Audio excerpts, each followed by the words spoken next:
League football on the South Coast is thriving. Well, not so much for our nearest and dearest down the road, Southampton, but Bournemouth and Brighton are more than holding their own in the top flight. Both teams, of course, we've got stories to tell with points deductions, financial penalties and the threat of extinction, but both of us have come out the other side. Sure, you can be a fan of a top six club, a big six club, and think you've experienced joy, but Tom, arguably, football means more to teams like us. We've been there and done it in the lowest of the lows, and now we're doing it in the elite league. Yeah, I always say that. I think and Brighton can come into this because I always think being a Bournemouth fan is I'm very, very fortunate because you get to see all the horrible stuff. You've been through all that, so you know what it feels like, and now you're at the pinnacle. And I know you could be a team winning loads of trophies and stuff, but then you haven't probably experienced. I know Man City would potentially say that they've been there, but yeah, I think it's a great place to be a Bournemouth fan and Brighton fan. Certainly recently they've been, and they're kind of, Brighton feel like they're everyone's blueprint a little bit. People think if you could be more like Brighton in everything they do. So yeah, it's really nice, but just like to thank Southampton because I'm sure they were the team that, kind of helped us out of it somehow, probably gave us money or something.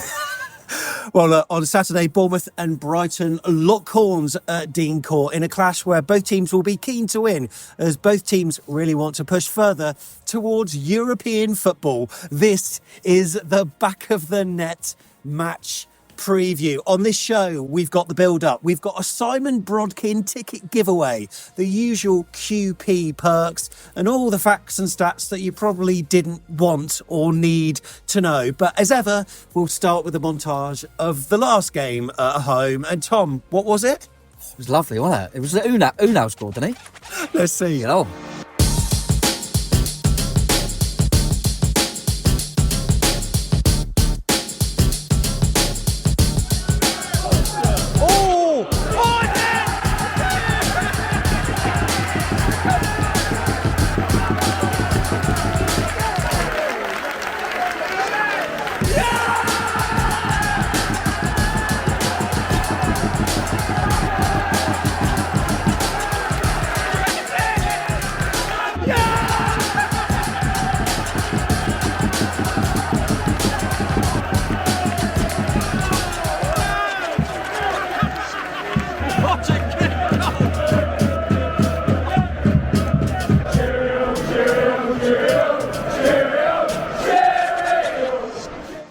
Bournemouth 3, Brighton 0. And Tom, amazing memory. I must admit, without looking back at that, I would have never recalled what happened. But, a caveat to that, Brighton fans will say, but that was when De Zerbi was starting to lose his sheen a little bit and maybe was getting some interest from other teams because they had a bit of a torrid time around those parts, didn't they? Yeah, and it was nearer the end of the season, wasn't it? And I think they were kind of already getting ready for next season, probably without De Zerbi, etc.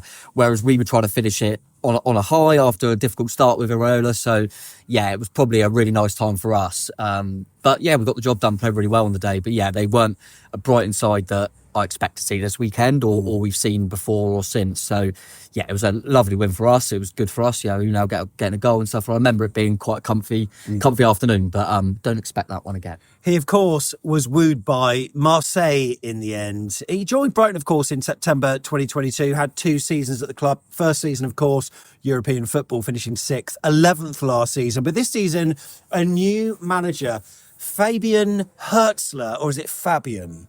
We don't know, but what we do know is that Brighton's recruitment on and off the pitch always seems to be spot on. He was born in Houston, Texas, brought up in Munich. His father's Swiss, his mother's German, and he's absolutely cruising the English Premier League. They've had a solid start, Tom, haven't they? This is the league table at the moment. They're in 6th place on 19 points. Level with 3rd then. Yeah, exactly. And look, a win for them would put them up to, maybe 3rd place, depending on how it went. Of course, goal difference will count towards that. But Bournemouth are in 12th, 15 points. We'd be keen to get the W because that would only put us a point behind them. And look, only Liverpool with 13 points have won more points than the Seagulls in the top flight since the beginning of October. So it's going to be a tough test. But what do you make of how they've been under their new manager, because it just seems to be a seamless continuity, doesn't it? Yeah, 100%. And I think the biggest compliment you could probably give Brighton is it's not really being spoken about because it's expected. That's true, actually. Yeah. Because if you think about, and no disrespect, because rightly so, everyone's talking about Nottingham Forest because they've been brilliant and no one really expected that. People are even kind of, especially with some of the statement results we had, kind of talked about how Bournemouth have progressed.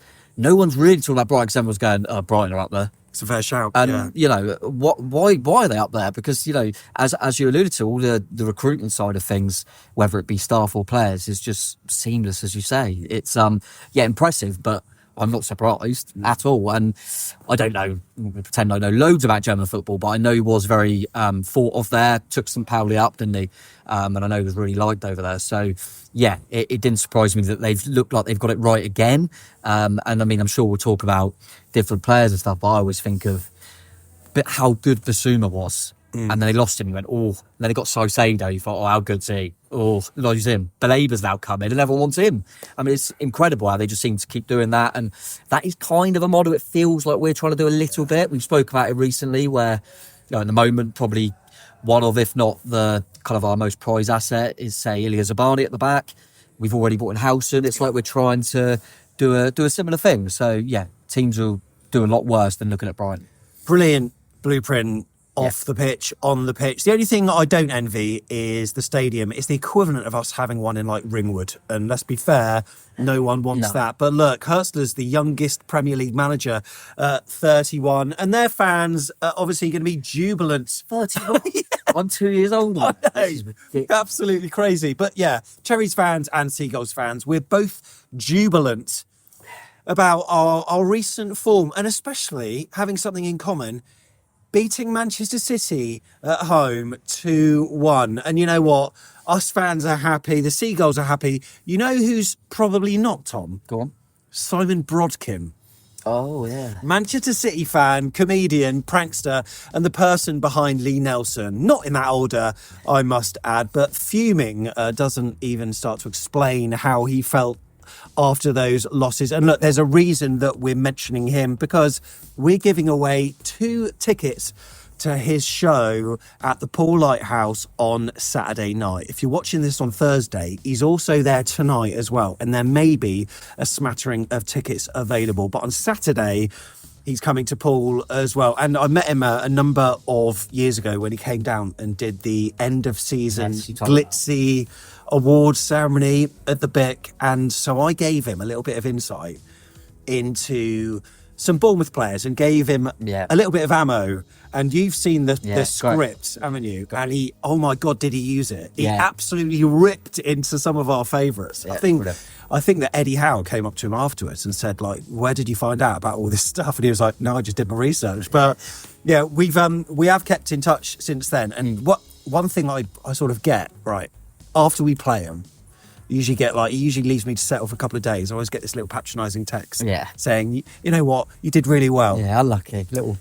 But before the season began, he said, look, if and when you beat us, I'll give away 2 tickets to my next show. I was like, we're never going to do a giveaway. It's been saying that for 20 years. We only went and won, and I chased him up on it. He has honoured it. We saw him at a kind of gig at Ringwood a few months back, didn't we? Yeah, really good, really good. It was a good night. He's very, I'm sure loads of people, he's one of them that I think you see a lot of clips on social media, don't you? And they're really good. But if you actually, it's the first time I've actually watched him kind of do a show stand-up, and he was really funny, really, really good. So definitely recommend it, mate.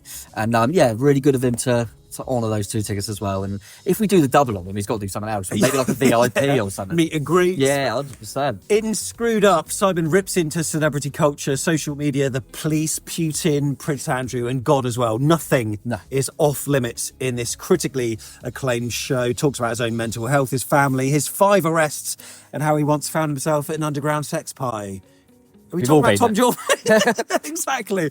Now, I'm not suggesting that you heckle with any Manchester City taunts if you're going to this or you win tickets, but hey, these things happen, right? Do you remember when he did that one where he ran on the pitch in full Man City kit whilst they were training? Yes, I do. Yeah. I kind of got involved, didn't it? Just like he was... started kicking the ball around. I'm trying to think, what do you think he's most known for? Because I always instantly think of the Sepp Blatter. chucking money on him. Yeah, chuck it. What was that character? Was that Jason Ben? Yeah, He was yeah. yeah, but he's done loads of little skits like that, hasn't he? Theresa May handing her a P45. Anyway, 2 tickets can be yours on Saturday night. Just comment as you usually would on this video, but leave an emoji. Make sure you pop an emoji with it, like the video as well. And by, say, Friday evening, we will pick out a name to win 2 tickets. And like I say, if you don't win, he's there Thursday night. Is it any emoji, is it? Any emoji you want. Okay. If I see an emoji, you're in the draw. Oh, I love it. Quality. So, Brighton, I was listening to the Jaffin narrative Twitter space or X space that they had, and that's always a good laugh. Ben Phillips was representing back of the net and only won the last man standing competition, where there was basically loads of questions being fired out, right? One of them, Lawless from West Ham Fan TV and Lawless Live, he got asked the question, which team outside the Big Six has spent the most in the transfer window? Right. And he went for his own side, West Ham. It wasn't. It was Brighton. Yeah. And Brighton, big spenders, but when you spend it so well, it doesn't really matter. And Tom, in terms of their transfer business, on screen, if you're listening to the pod, unlucky, make sure you watch YouTube because then you'll be able to see what's going on. But we're looking at the players that they've got in, but also out. I suppose if we concentrate on the ins for now, they've got a few. Yeah, they have, mate. They got in Minter from Newcastle, who I know, and Eddie even said himself that they didn't really want to let him go. But obviously they needed to, and they snapped him up. I think Vife was a good signing as well. Ruta, I always felt would eventually go from Leeds. We obviously got Sinistera. They were losing a few of the big ones. I'm surprised they've kept hold of him. And Brighton pounced, and I think he's only going to get better. Kadioglu is how you pronounce it, I believe. I think he's injured, which is good for us, but he looks like a good signing for him as well. And of course, Matt O'Reilly, he scored the winner against Man City, didn't he? He did indeed. Matt O'Reilly, really good signing for him. He kind of come in and replaced Gilmore, who's obviously gone to Napoli to link up with Scott McTominay at Serie A, which is bizarre, but they got some money back for him. So yeah, they've done good business as they always do, and there'll always be kind of young players that you don't really know much about, but you sure will in a couple of years' time, I'm sure. And players out the door, you mentioned Lallana, of course. He's gone to Southampton. As we know, they lost a few more. Pascal Gross. Who else? Buonanotte as well. Buonanotte scored against us, didn't he? He's gone on loan to Leicester, so I wasn't happy with that one. But yeah, they let in a few. I think Barco went out on loan as well to Seville, who's a highly rated one. But a few out on loan, which makes sense because they've got some young players that I think will come through and do well. Sarmiento linked up with Scotty Parker at Burnley, so I'm sure he's revelling in that attacking football, as with Jay Nantly. But yeah, they've made good business as they always do. And there'll be a few names in there that you think don't really know them, and I know you will before too long. Now, Tom, we always take a look at Brighton's results in the last, say, couple of months. We'll start at the beginning of October. Before that, I've got to say, they had a few results that maybe raised a few eyebrows. The goalless draw at home to Ipswich. 2-2 against Forest didn't look good, but then you look at how Forest are now, you can maybe put it into some context a little bit. But overall, they're doing all right, and they've played some big teams as well. Yeah, I think, like you said, with them too, it's probably, you look at the teams now and think Forest point actually is no disgrace the way they're playing. And at the time, Ipswich hadn't lost to anyone apart from, I think it was City and Liverpool. Yeah, that's right. And they were competing and hanging in there. And then the Tottenham game, I remember saying, that's one of them games just screams two open teams, there'll be goals. And that's exactly what it was. And Brighton, I think they were 2 down, come back and were brilliant in the second half, 3-2 win. The win at Newcastle, I mean, to go to Newcastle, keep a clean sheet, very impressive. But the draw with Wolves was surprising, was a little bit of a surprise one. Just losing to Liverpool, obviously, in the Cup as well, and in the league is no disgrace. And then doing what all good teams do at home, and that's, dispatching of Pep Guardiola's Manchester City. Let's check out our head-to-head then, and we'll take a look over the last 20 seasons or so. A fair few W's in there for AFC Bournemouth, but in all our meetings in the league at home with Brighton, of course, this spans a multitude of leagues. Bournemouth have won 27, drawn 11, lost 11. So we've got a good record in all competitions. Bournemouth have won 45, drawn 29, lost 41. Could we? Could we? I don't like this actually, because we normally say, oh, and we go, oh God, we lose everywhere, and then we win. So no, but that's the interest of that. But yeah, as you say, mate, I think when you go back away, and when I was kind of growing up watching football, the Brighton were like us, really. We beat them quite comfortably. So yeah, so lots changed, but you never know. It's at home where we do seem to thrive, though. Bournemouth have won 4 of their 5 Premier League home games against Brighton, losing 1. That's actually the highest win rate against any side they faced more than 3 times at Vitality Stadium. That's an 80% record. Tom, I'm bigging this up. This is huge. We're going to win this. That is good. Yeah, I'm trying to remember the defeat. Was the defeat 0-0? Was it? That's probably quite recent. I feel like that was the defeat. But yeah, we've 1-0, was it? No, it might be 2. Do you remember that goal? Yeah, they walked it in at the end. Yeah, I remember now. Yeah, that's right. So, and Seesaw, I want to say. Yes. Yeah. So good. Thank you. You should do a podcast. I did. Yeah, I think we have done well against them at home. I remember even in the Championship, we always had tight games, but managed to get enough. So yeah, that's a nice little stat, mate. Let's try and keep with that, shall we? We're doing all right over the season, as you say, as well. So all good. Team news and injury news is coming up shortly.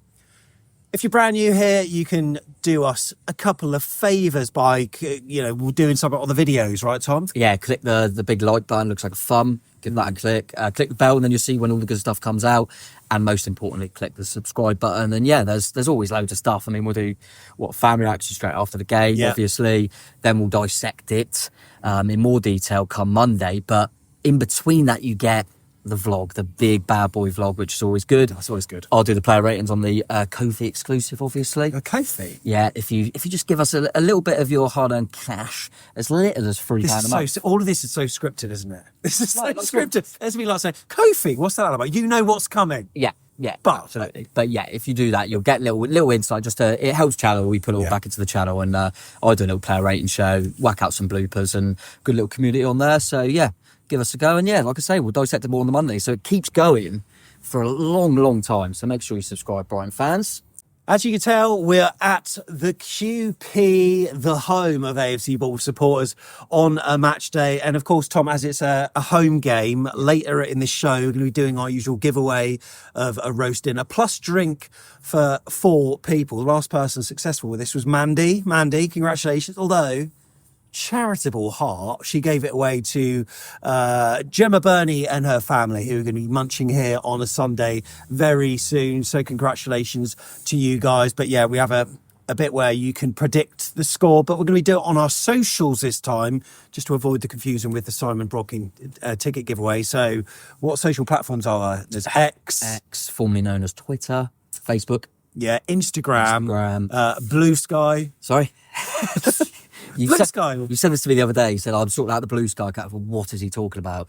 I don't know what it is. But now I've done my research, and I heard it's like a new thing. It's like Twitter was 5 years ago. It's nice at the moment, but there's still time for all the OnlyFans creators and automated bots to come in. What I hate about Twitter at the moment is you click on a tweet from like a big account like Sky Sports, and the first 20 automated replies basically giving a synopsis of what's already been written at the top. Yeah. And then you get to the OnlyFans creators like Leah Ray and just Astrid Wet. And you always feel like, well, I need to look through these a little bit. Need to make sure, just... And then it thinks you like them. Yeah, I know, it's a nightmare. And then it always comes up on your algorithm. And it's like, oh, how annoying. But yeah, that's socials only for the QP. So make sure you hit the links below, because we've got our links already there that you can reply to. That's 4 different chances to win. But there's a reason to be here before the game, because, of course, every drink you buy, you'll get a raffle ticket. Come back afterwards, and then Joe, the landlord, will be pulling 2 tickets out of the hat. And there's a first prize and the second prize. And this is messed up, mate, because the first prize is less than the second prize this week. First prize is 100 quid. Yeah. Why is the second prize 200? I believe it wasn't... It's rolled over. Okay. It was collected. So the second prize is weirdly more than the first for this weekend only. But yeah, get on in there, get yourself a chance to win. Like I say, first prize is not as much as second, but the first prize is still 100 quid. Yeah, decent going. And roast dinners here are a tenner on a Sunday, £1 off if you're a season ticket holder. And we're in the courtroom, so this means it's your room. It's a fan's room. So if you ever want to hire it, if you're a subscriber to Back of the Net, it is free. So whether you've got an event, a talk, a reception, a wake, or anything that you want, then get in contact with us or Joe directly. Details are below, and the room is yours. Right, Tom, AFC Bournemouth team news now. We haven't seen the presser yet, so we don't know what's going on. We do know that someone is definitely out due to picking up a few too many of those. Yeah, Ryan Christie is suspended for this one, hitting the limit with his yellows. He actually got booked again on international break.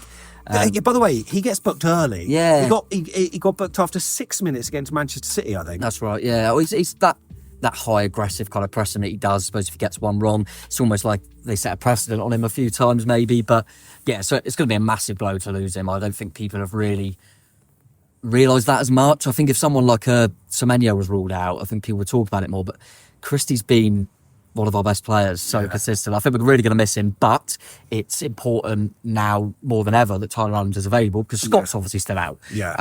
We've obviously got doubts that we'll have to wait, as you say, until the presser with just because it's been an international break and people have pulled out. So Milos Kerkez, Antoine Semenyo, Dago Watara, Luis Sinistera. I believe apart from Sinistera, they should hopefully all be available. Okay, of course Araujo's not because he's... And this is a bit of a tribute to him, right? Do you remember when Lloyd Kelly got injured? Yeah. And everyone started wearing like Stay Strong Lloyd on their top.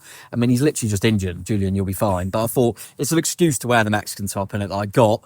And I quite like it actually. I've always wanted a Mexico shirt, so this was a reason to. But yeah, hopefully he'll come back stronger. He needs to. Put it that way. His performances haven't been great, but then you wonder whether there was any underlying injury. Because he'd been on for a couple of minutes and it went. So yeah, hopefully they can get that sorted for him. But yeah, apart from that, hopefully we're okay, mate.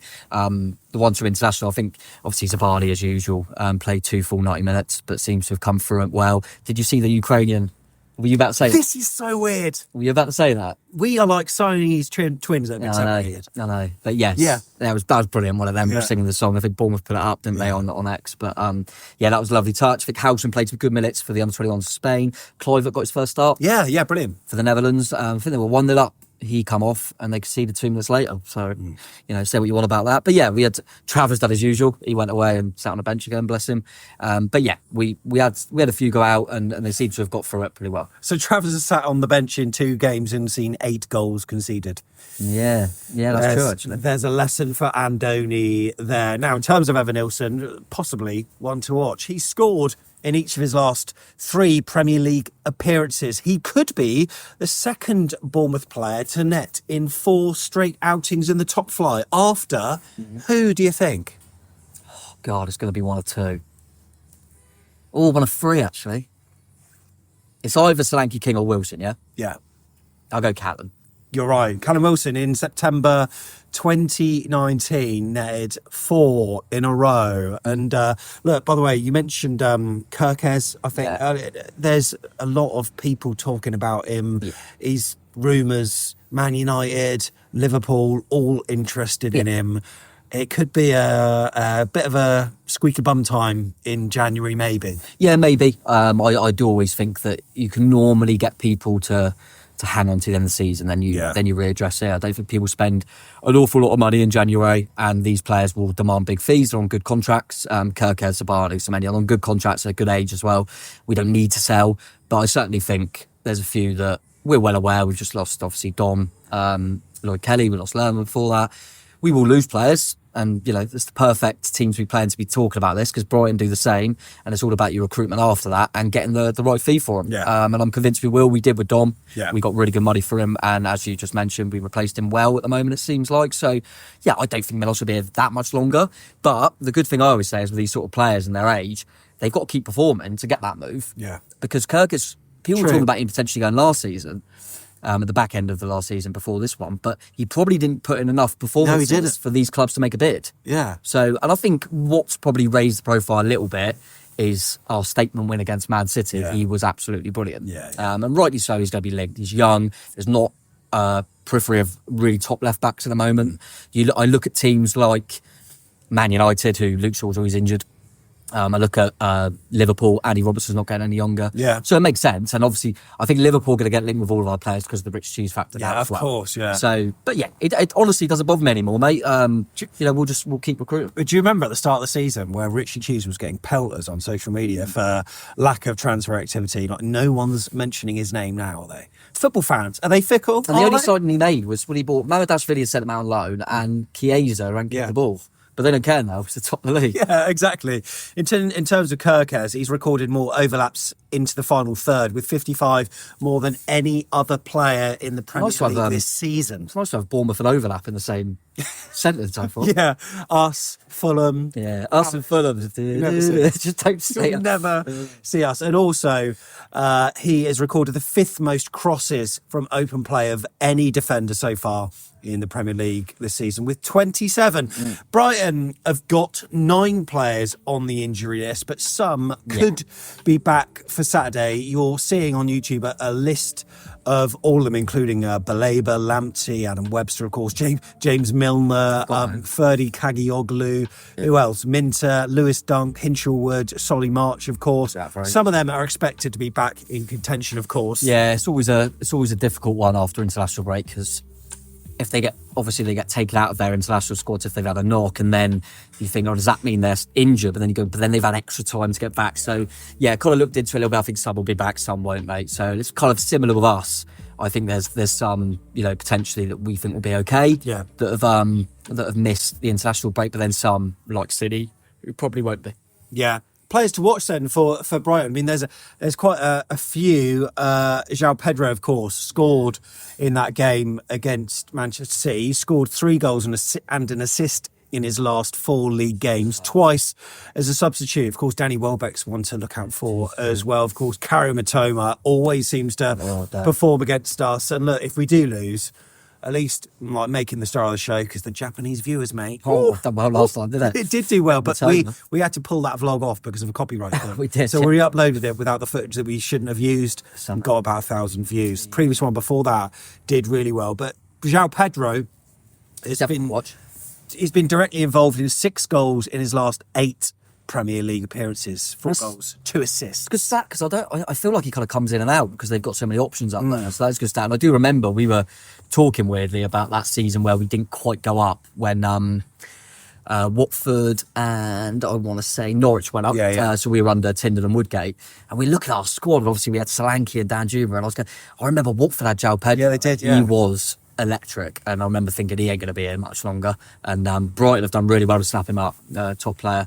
And yeah, they've got so many of them, mate. I think they can they're at that stage now, especially in that front line, they can kind of make 3 or 4 changes and you don't really notice. Yeah. We're getting there. We are, yeah. I think Evan Nilsson is still, and Semenya, we've got 2 that are true. But there are times where we go, it could be Tav, it could be Clover, it could be Dango, Cine, and we're trying to get to that point as well, because I think they can make so many changes and they don't look any weaker. Do you want to know who the referee is? You might. I'll tell you what it ain't. Who? Yeah. Yeah, I can see why. Yeah. It's Stuart Atwell, mate. What does that mean? All I'm going to say is Everton 2, Bournemouth 3. Oh, was he the... Yeah.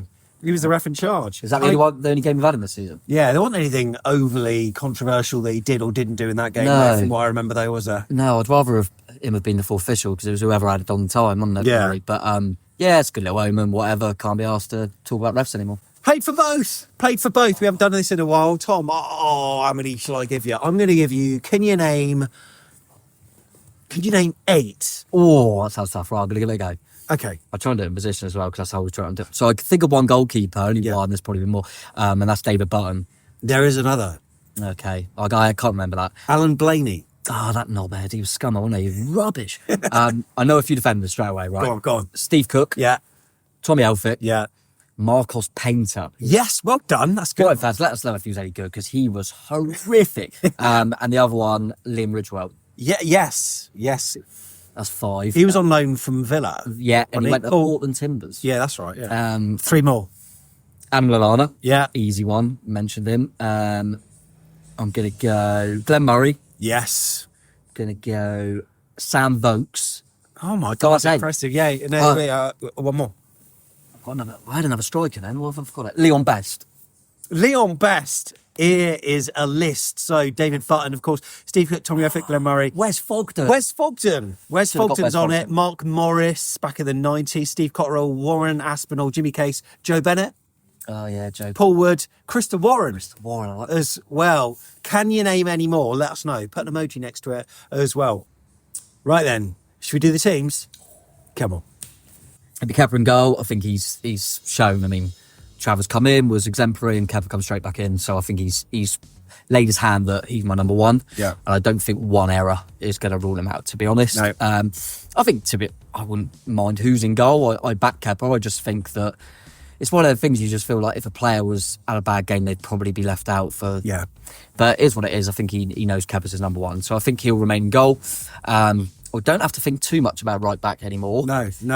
But what will be interesting is we've said that he's always interchanges Smith and Araujo. Yeah. Will he now, Araujo's out, interchange Smith and Aarons? Because is it just because he thinks Smith and Araujo are quite close, or is it because he's trying to manage Smithy's minutes? But Aaron's for some games he's not even made the bench. No, but I know that's what I'm trying to say. It'd be interesting to see if he thinks it's more of a Smith thing that why Araujo's played. That he knows Smith can't always. Yeah. Be interesting. There's a chance for Aarons, but I do think obviously Smith will start this one.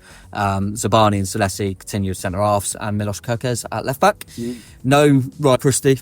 So I think the midfield pivot have to remain as Lewis Cook and Tyler Adams. Yeah. The only other option is Billing. I think that Tav and Semenyo will start in the wide areas with Clivert in the 10, and the main man Evan Nilsson up top.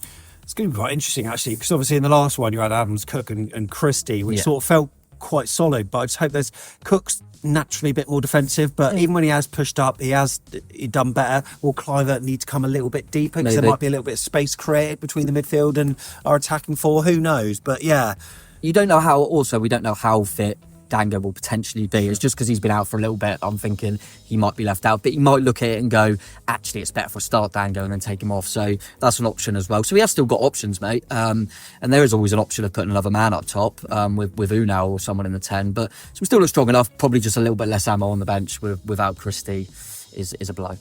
What about the Seagulls then? What is the team that the manager is going to hope will hit on the Cherries? Always difficult, as I say, because they can make those changes. They've got a good squad. I'm going to go Verbruggen to start in goal. Hopefully he has one like he did at their place, because he made an error for our goal, I remember. Veltman, good right back, he'll start there. I think Van Heck, who's getting overlooked, I think Van Heck's a really upcoming centre-half. I think he'll play with Igor, because I'm not sure Dunk and Webster will be back yet.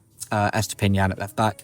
I think Belaber will come through. I know he's a doubt. Him and Oyari, I'm going to go in the middle, just because Hinchelwood's a doubt.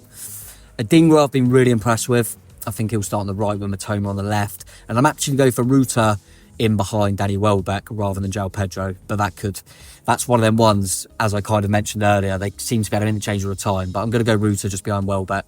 And yeah, all these exciting young players that we don't know much about that can hurt you. Danny Welbeck's still always a threat, by the way. I take little Road Chow, wouldn't shock me if he keeps this up, if he gets in Tommy Tuchel's first England squad. Really? He just looked like that. What more could he? It's a full-on renaissance, isn't it? Yeah. He's experiencing at Brighton, really. Yeah, and he's a goal scorer, and he could play anywhere, and he's still got more pace than you realise. Yeah, so I think he's still one to watch, mate. We love a bit of Danny Welbeck. Right, in terms of our predictions, then this is where you can leave yours, of course, but if you want to win the roast dinner, you need to be doing that over our socials. But pop an emoji in there. We're trying to drive that home to win those Simon Brodkins tickets. All right, mate. What are you going for? I'd certainly take a draw. I think people forget how good Brighton are all the time. We kind of mentioned it earlier in the show that people are not really talking about it because it's so obvious now. But when you play teams like Newcastle and Villa and stuff, people always go, oh, that's tough, take a point. But then Brighton at home, everyone goes, oh, we can beat Brighton. Yeah. Do you know what I mean? I would well take a point. I think, depends how you look at it, obviously, but I always look at it kind of, home games. What are you saying? Arsenal, Man City, Brighton. There's 3 home games. You take 7, wouldn't you? Yeah. So I'd take a point, and I'm going to stay optimistic and say we can get one.